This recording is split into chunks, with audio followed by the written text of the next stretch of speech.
saya Cita. Dan saya Septi Sofyan. Terima kasih Anda masih bersama kami di akhir pekan ini. Kami akan menyampaikan 3 top Berita untuk pekan ini.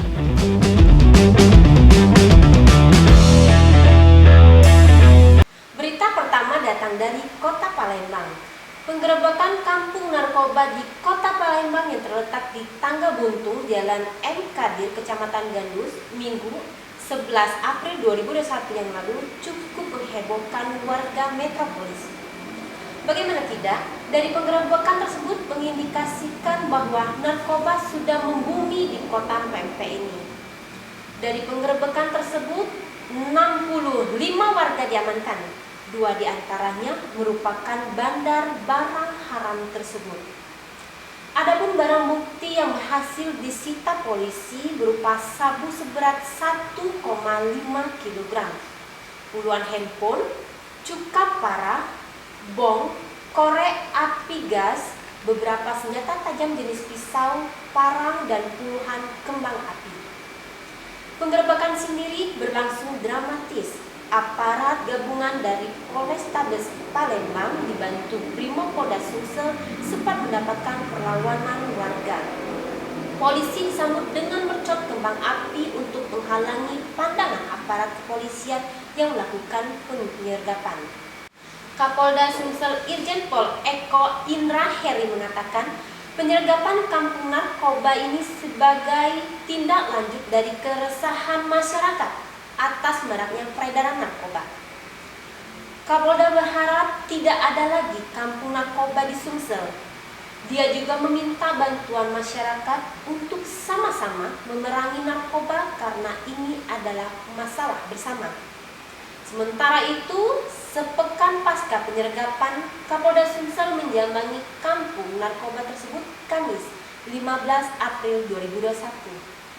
Kapolda menggelar bakti sosial dengan membagikan 100 paket sembako untuk warga setempat.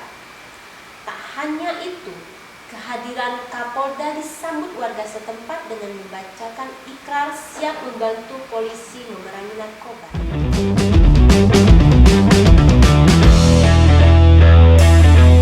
Berita kedua datang dari Kota Palembang. Kasus penyiraman air keras aktivis 1998 sempat cukup menghebohkan masyarakat metropolis.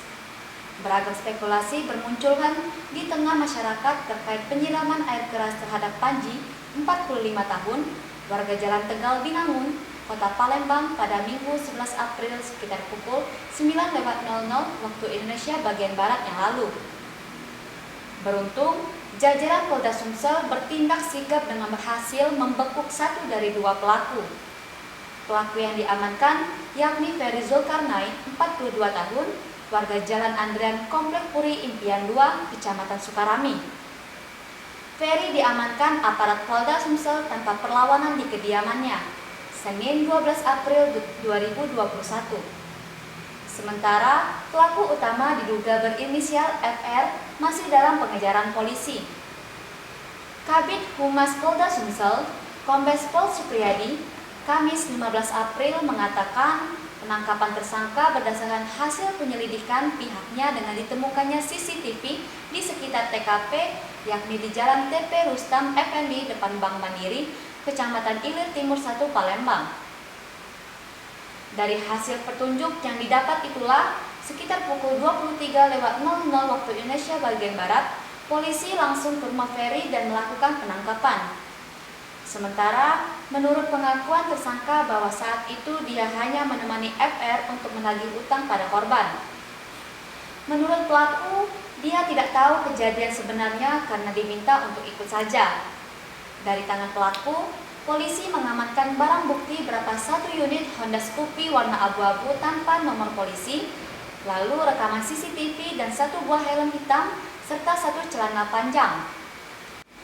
Akibat perbuatannya ini, tersangka dikenakan pasal berlapis yakni pasal 170, pasal 353 ayat 2, dan pasal 351 ayat 2 KUHP dengan ancaman hukuman di atas 7 tahun penjara.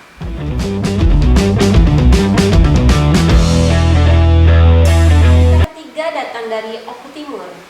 Kejaksaan Negeri Oku Timur resmi menetapkan mantan Kepala Desa Tanjung Bulan, Kecamatan Buai Madang Timur, berinisial AT menjadi tersangka dugaan kasus pungutan liar atau pungli dalam pembuatan sertifikat tanah masyarakat melalui Kementerian Agraria dan Tata Ruang dan BPN.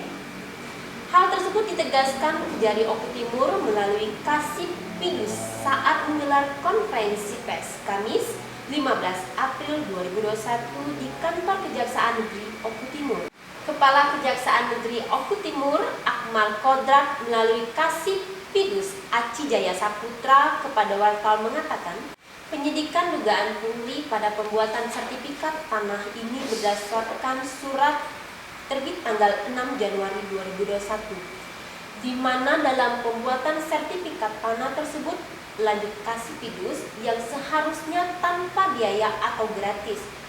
Namun dalam prakteknya di lapangan, warga diwajibkan untuk membayar 1,5 juta per sertifikat. Adapun tersangka akan dikenakan pasal 11 dan 2E Undang-Undang Nomor 20 Tahun 2001 tentang pemberantasan tindak pidana korupsi dengan ancaman hukuman minimal 4 tahun penjara. Saat ini tersangka dititipkan sementara di tahanan Mapolres Oku Timur dan tidak tertutup kemungkinan bakal ada tersangka lainnya.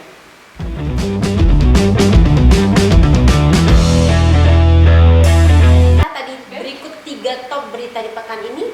Terus nantikan kami di Porgol Sepekan. Terima kasih. Saya Cita Dan saya Sefi Sofyan. Suzuki Bosera. Marhaban ya Ramadan.